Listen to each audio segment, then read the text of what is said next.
Can you give us an insight on when the board started to be created for a draft? What really all goes into that? Yeah. The board really starts in the summertime. The scouts will start. So one of their jobs, the scouts, this season's in the books for them. And so this between now and when we go to training camp, they have to start watching the guys in their areas that they know and start getting grades and reports in. And then that kind of funnels up to the national scouts and then to the executive scouts. And then we all kind of start planning our fall. But as grades go in, we'll start, Mitch, with, 500 names, let's see, through the fall, that once a report is written and it's given, even if one scout, you could have 3 scouts that doesn't give a player a draftable grade, but if one scout gives them a draftable grade, they go on the board. So you do that through the whole fall, and some players at small schools may get 2 looks. Kid at Ohio State, you saw the guys drafted in the first round. Most of their guys are going to get a ton of looks just because they got so many prospects. And so I say all that, when we get to December is the first time we look at possibly editing that board. And I fly all the college scouts in, and we just go over background in December. So we're sitting here, the football season's still going, you're focused on this team, but we bring them in for 4 or 5 days, and we literally go by column: quarterback, running back, tight end, wide receiver, whatever it is, all across offense and defense. And we just talk about the players and their background. Do they fit us? And you may get to a guy where, the example I gave earlier, where 4 guys graded him, 1 guy gave him a 7th round grade. He did it, but then he goes, man, I gave him that grade off the, this tape. At this point, even though his character's good, I would take him off the board. So we'll edit it. Like, for example, this year I think we had roughly, I'm going to say this, 450 names in December. We cut that down to about 260, 270, between there and – no, I take that back. We cut that down under 400 then, so we were in the 300s. Then we bring them – we do all the all-star games, and then you come back pre-combine, and now we watch film on those guys. At that point, we cut it down to about 260, and then we cut another 70, 75 off between there and the draft. So flying by the seat of your pants, just as I expected. Yeah. That's fantastic. It's never ending. It literally will start here in a few weeks and go till the end of next April. It's a long, arduous process, ton of due diligence. You go through these cuts. Does it ever get heated? So I assume you bring everyone in, right? This is, of course, your decision, but everyone's got a place in this. Of course, you have your area scouts. And I remember my favorite thing, Casey, is this December meeting would come in, and you'd see guys walk into the going, who the fuck is that guy? Yeah, he's all the talking area to you scouts. hey, and I'm like, who the fuck is that? Yeah. And it's the guy who actually scouted you, and you had no idea, Yeah. but they're working behind the scenes. Does it ever get heated, or is there any tension when you have to do these cuts, and how do you navigate that? It gets very heated. It doesn't really get heated in December. February, it can start to pick up a little bit because now you're actually taking guys on and off more for their skill set or how they're going to fit.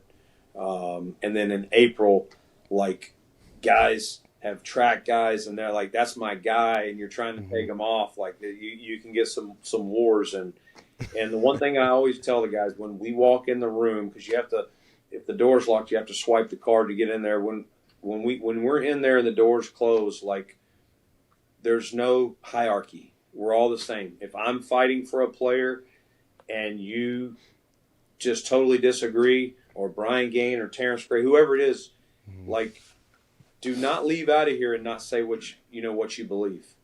It doesn't mean you'll always get your way, but shame on you if you go home and didn't fight for the guy you want to fight for.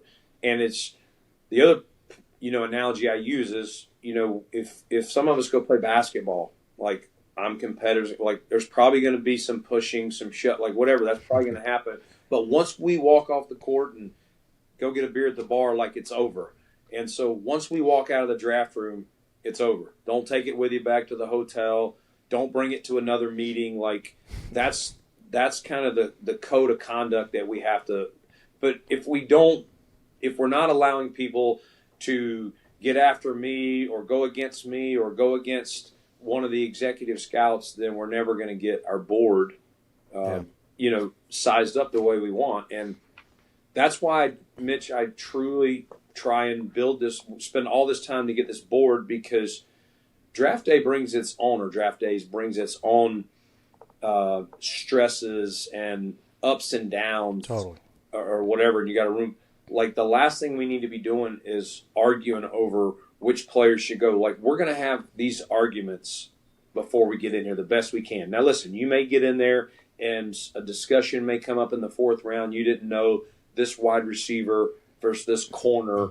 Like, that could come up a little bit. And if we see it heading that way, I may bring in a couple of the coaches and let's talk through it with the scouts there if we're kind of waffling which way to go, right, and hear them out. But I would say 95% of the arguments are done. The board's built, and now we're just going to listen to this board as to how we make moves, as you mentioned, to start this thing, transactions, trading up, trading back.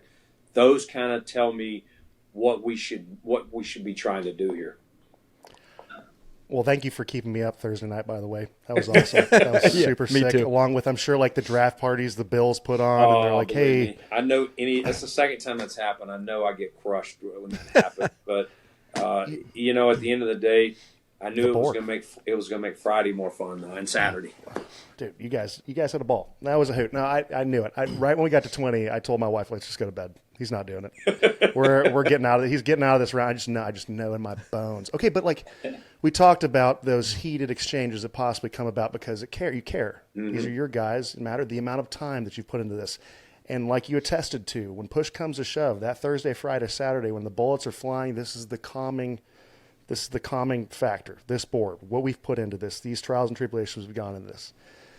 That being said, I assume there's times when you go in to the draft where you know there's positions of need to be filled. Yep. Yet the board comes out in that split decision. You have to make a decision. Now, Casey's got a question in that regards, and like just prefacing that moment of possible indecision. Yeah, like if you ever had an opportunity, or let's just say the board's saying you need a corner, right? And this is the guy that you're looking for in the next type of pick.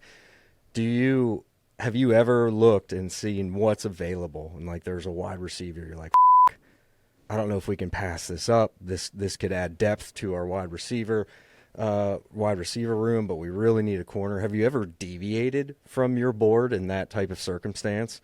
Where you're just like, man, this guy just has so much talent. Like, we have to take him. Yeah, I mean, I think you try not to, like, here's the way, I think this will answer your question.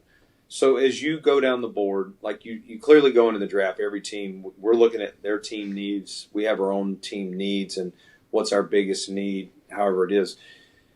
But what you're trying not to do, let's just say using the corner, let's say you're at the bottom of one and you really would like a corner, but you have a bunch of other players ahead of where your highest rated corner currently is on your board because he's either been taken or you didn't have enough. That's where you make a decision. You either take a player at a different position that's, is almost, if he's not the highest guy on the board, he's like right there. Like you're just, okay, and you're weighing, your depth or the need.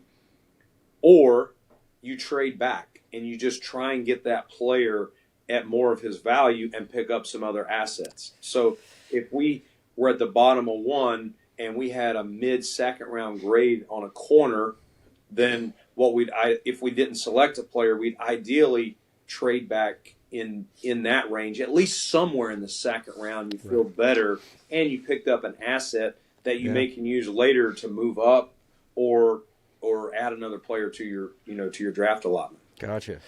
So you get to the place where the board makes sense again. Where the board, so you can still, that's always the thing. People say you just draft for need.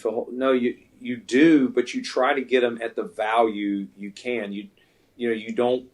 You feel like you're leaving points on the board, so to speak.